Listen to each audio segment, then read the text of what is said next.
अस्सलाम वालेकुम जी, समर यार ड्यूटी बात कर रहा हूँ। आज हम बात करेंगे सल्फ़र के बारे में। सल्फ़र के फ़वाइद क्या हैं फसल के अंदर और नुकसानात क्या हैं, और कौन सा रैंक रखती है 16 एसेंशियल न्यूट्रिएंट्स ऑफ सॉइल के अंदर सल्फ़र का कौन सा रैंक है, वो भी हमको आज बताएंगे। सल्फ़र जो हैं वो 6 मैक्रो न्यूट्रिएंट्स हैं, 6 अज़ाए कबीरा हैं। Nitrogen, phosphorus, potash, calcium, magnesium, sulphur. अब यहाँ से ही आप अंदाज़ा लगा लें कि छठे नंबर पे सल्फ़र आ रहा है, तो सल्फ़र जो है वो अज़ाए कबीरा में छठे नंबर पे आ रहा है। जिस तरह हम नाइट्रोजन, फास्फोरस और पोटाश का इस्तेमाल करते हैं, इसी तरह हमको सल्फ़र का भी अज़ाए कबीरा के तौर पर इस्तेमाल करना चाहिए। लेकिन हम 2 किलो डालते हैं, हम समझते हैं कि ये अज़ाए सगीरा में आती है, छोटे अज़ा में आती है, लेकिन ये अज़ाए कबीरा में आती है। भाई, इसको इस्तेमाल करना बहुत ज़रूरी है। तो इसके फ़वाइद क्या हैं वो हम डिस्कस करते हैं। ये फसल के अंदर, पौधे के अंदर जो है वो नाइट्रोजन की एफिशिएंसी को ये बढ़ाती है। इसके अलावा ये प्रोटीन सिंथेसिस के अंदर काम करती है। हार्मोन्स और एंजाइम्स को ये एक्टिव करने में अहम किरदार अदा करती है। अगर सल्फ़र की कमी आ जाए तो हार्मोन्स और एंजाइम जो हैं वो एक्टिव नहीं होंगे।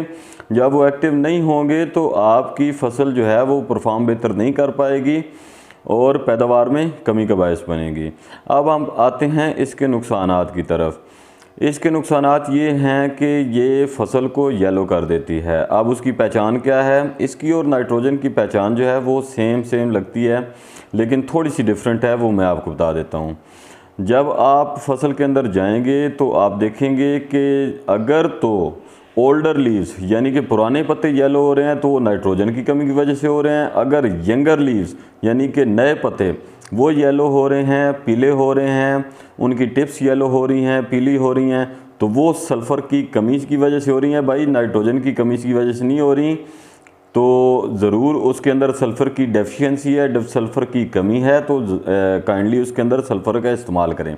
अब सल्फ़र इस्तेमाल कितनी करनी चाहिए, तो उसकी रेशो आप नाइट्रोजन के साथ निकाल सकते हैं। आप नाइट्रोजन अगर 50 किलो आप इस्तेमाल कर रहे हैं तो उसके हिसाब के आपको सल्फ़र जो है वो 10 किलो आपको इस्तेमाल करनी चाहिए। 10 किलो सल्फ़र आप इस्तेमाल करेंगे। आप नाइट्रोजन जो है 100 किलो इस्तेमाल कर रहे हैं तो आपको पर एकड़ सल्फ़र 20 किलो इस्तेमाल करनी चाहिए।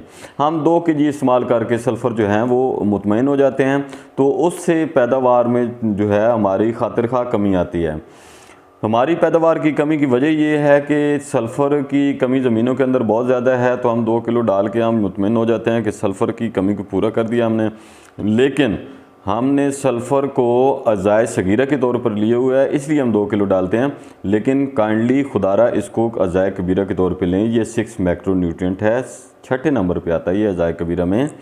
तो इसको नाइट्रोजन के हिसाब से अगर आप 50 किलो नाइट्रोजन डाल रहे हैं, यूरिया डाल रहे हैं, तो 7-10 किलो आप सल्फ़र भी पर एकड़ इस्तेमाल करें। आपको खातिर खा पैदावार में इजाफा मिलेगा, 5 से 7 मन आपकी पैदावार जो है वो बढ़ जाएगी। ऑयली क्रॉप्स के अंदर ये बहुत ज़रूरी है। अल्फ़ाल्फ़ा के अंदर ये बहुत ज़रूरी है, जैसे लूसन, अल्फ़ाल्फ़ा लूसन, उसके अंदर ये बहुत ज़रूरी है। ऑयली क्रॉप्स और लूसन के पत्तों को एक्सट्रैक्ट करें तो उनको उनके अंदर से आप एक्सट्रैक्ट करें फर्टिलाइज़र को, तो वहाँ से आपको मिलेगी, आपको 90% आपको सल्फ़र जो है वो मिलेगी। इसलिए उनके अंदर उनकी पैदावार लेने के लिए, उनकी परफॉर्मेंस बेहतर बनाने के लिए आपको सल्फ़र की बहुत ज़्यादा ज़रूरत है। इस तरह सीरियल क्रॉप जैसे गंदम और चावल हो गया, इनके लिए 10 किलो फ़ी एकड़ आपको सल्फ़र ज़रूरी है। आपने सल्फ़र डालनी है तो इनकी पैदावार जो है वो बढ़ेगी। अदरवाइज़ आप पैदावार इसके अलावा आप खातिर खाद नहीं ले सकते। तो काइंडली जो है सल्फ़र जो है इसको अज़ाए कबीरा के तौर पर लें और अज़ाए कबीरा के तौर पर इस्तेमाल करें। और पर एकड़ जितनी आप नाइट्रोजन डाल रहे हैं उसका 5वां हिस्सा यानी कि 50 किलो के हिसाब से 10 किलो आप सल्फ़र इसके अंदर डालें, ताकि आपकी फसल की पैदावार बढ़े। इसके बाद हम किसी और टॉपिक पे बात करेंगे। आज इतना ही। बहुत शुक्रिया जी, थैंक यू।